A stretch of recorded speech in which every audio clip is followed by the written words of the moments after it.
मैं कांग्रेस का समर्थन नहीं करती, लेकिन इसे एक ईमानदार नागरिक होने के नाते सुनिएगा। मोदी जी, 60 साल मत चिल्लाया करो। देश और जनता को उल्लू मत समझो।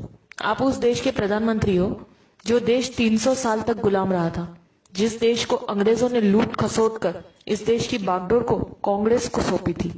1947 में देश में सुई तक नहीं बनती थी। सारा देश राजा रजवाड़ों के झगड़ों में बटा हुआ था। देश में मात्र 50 गांव में बिजली थी। पूरे राजस्थान मात्र में 20 राजाओं के पास फोन था। किसी गांव में नल नहीं थे। पूरे देश में मात्र 10 बांध थे। सीमाओं पे मात्र कुछ सैनिक थे। 4 विमान थे, 20 टैंक थे। देश की सीमाएं चारों तरफ से खुली थी। खजाना खाली था।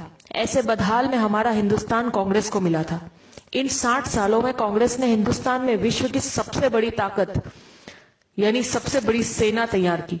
हजारों विमान, हजारों टैंक, लाखों फैक्ट्रियां, लाखों गांव में बिजली, हजारों बांधों का कंस्ट्रक्शन, लाखों किलोमीटर सड़कों का निर्माण, परमाणु बम, हर हाथ में फोन, हर घर में मोटरसाइकिल वाला मजबूत देश इन 60 सालों में तैयार करके दिया है कांग्रेस ने। भारत ने पिछले 60 सालों में तरक्की भी बहुत की है। भूतपूर्व प्रधानमंत्रियों ने कई इतिहास रच दिए, जिसकी वजह से भारत आज एशिया की दूसरी सबसे बड़ी ताकत है। भारत दुनिया का सर्वश्रेष्ठ संविधान बन चुका है।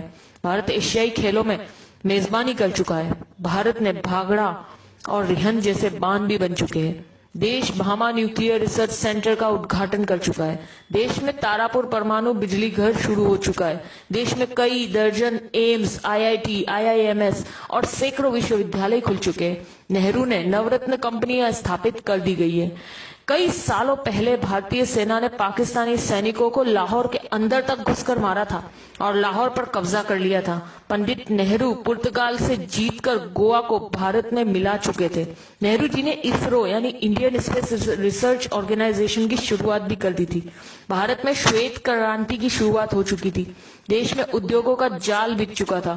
इंदिरा जी पाकिस्तान के 2 टुकड़े कर चुकी थी। पाकिस्तान 1 लाख सैनिकों और कमांडरों के साथ भारत को सरेंडर कर चुका था। तब भारत में बैंकों की राष्ट्रीयकरण हो चुका था।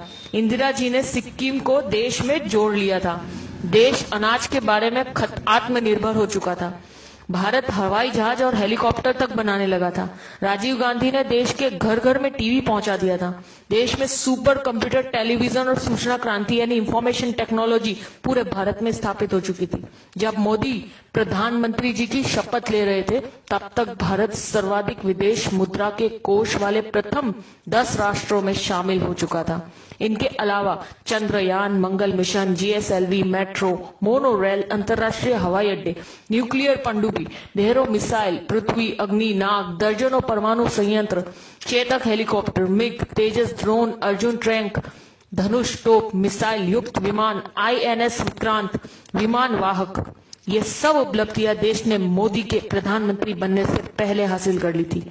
हर जागरूक नागरिक की तरह इस मैसेज को ज्यादा से ज्यादा ग्रुपों तक पहुंचाइए, ताकि मोदी जी और उनके जुमले गलत साबित हो सके। जी बार बार उनका पूछना कि 60 सालों में क्या हुआ, तो उन्हें पता चल सके और अंधभक्तों की आंखों से पट्टी उतर सके। जय हिंद।